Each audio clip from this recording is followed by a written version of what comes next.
Bienvenue dans les entrailles du fort.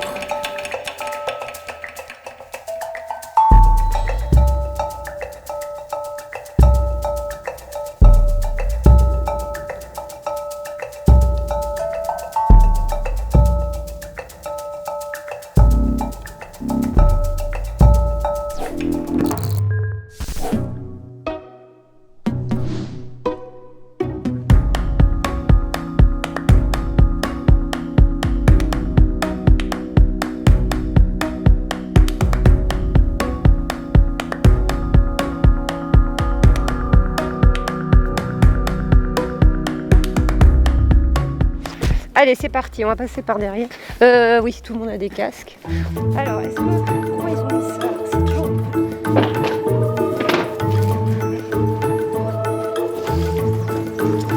Donc là, on se situe à l'arrière du fort, côté caserne d'Aurelle.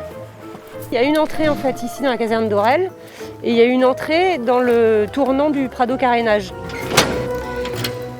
Alors, je sais pas, je pense qu'on va pas refermer parce que moi, psychologiquement, ça me... Il y a un côté un peu terrifiant.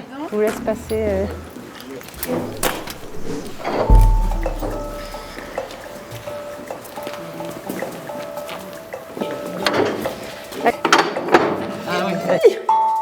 Porte blindée de 15 cm d'épaisseur, énorme. Ce qu'on sait, c'est qu'a priori, il a été creusé par les Allemands aux alentours de 1943, avec comme objectif d'en faire un lieu pour exposer, enfin garder, conserver des explosifs, des torpilles et des choses comme ça. Et il a ensuite été récupéré par l'armée française après la guerre pour en faire un centre de transmission. C'était un peu les grandes oreilles de l'armée. On écoutait ou on brouillait potentiellement tout ce qui se passait dans les ondes, sous la mer et également dans les airs. Bienvenue dans les entrailles du fort.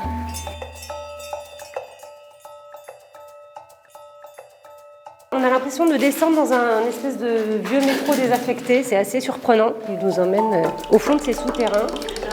C'est flippant, hein? Ah, attention. Il y a un côté oppressant un peu, je trouve.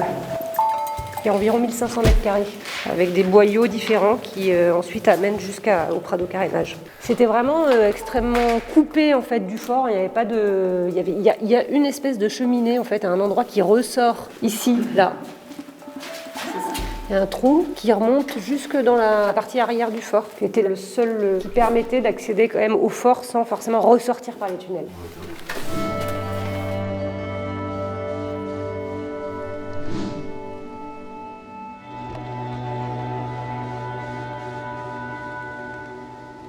On a un peu l'impression que par certains endroits que les militaires sont partis un peu du jour au lendemain, en laissant tout en plan. Il y a encore des bouts de préfabriqués, des bureaux qui sont présents. C'est très étonnant. C'est quand même fou de se dire que les gens bossaient là-dedans. C'est horrible. Hein, ouais. Là, on est vraiment sur les restes de... C'est pas dans les bureaux du boss, là, ici? Peut-être. C'est vrai qu'il avait une jolie tapisserie.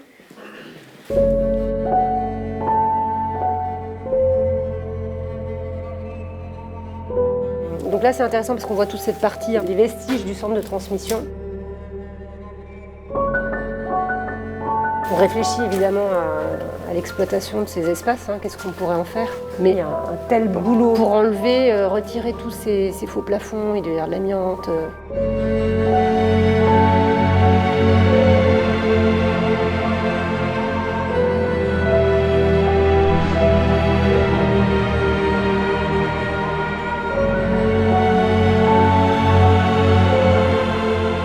Ça a été vraiment creusé dans la roche, sous le fort.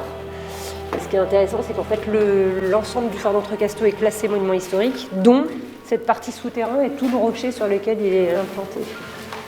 Là, ça y est, je suis perdue en termes d'orientation. Moi aussi, je vous préviens tout de suite, moi aussi. Alors, c'est ici qu'a priori, les Allemands venaient réparer des sous-marins. Tout ça reste évidemment à confirmer après avec des études un peu plus poussées. Donc on imagine qu'il y avait un accès à la mer d'une manière ou d'une autre. Là en fait on est quasiment au niveau du Prado Carénage. Donc il y avait probablement un accès à la mer par ici qui leur permettait de faire remonter leurs sous-marins et les réparer là.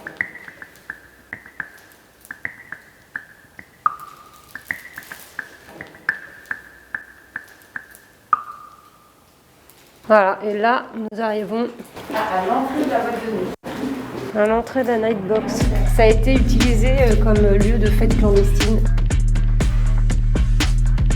Bon, ça doit être marrant, ceci dit. Je pense que t'en as la moitié qui font des crises de claustrophobie. Il y a eu précédemment des intrusions. La partie entrée côté Prado carénage n'était pas bien sécurisée, donc il y a eu des intrusions et des grosses soirées underground.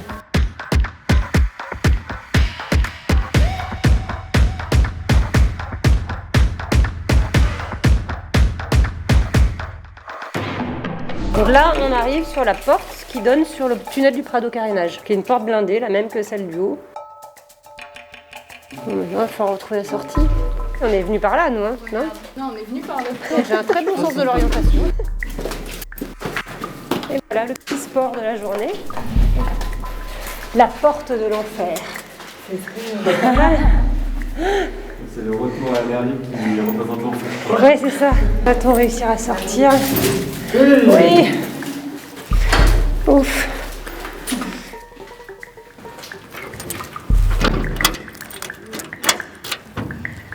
Voilà.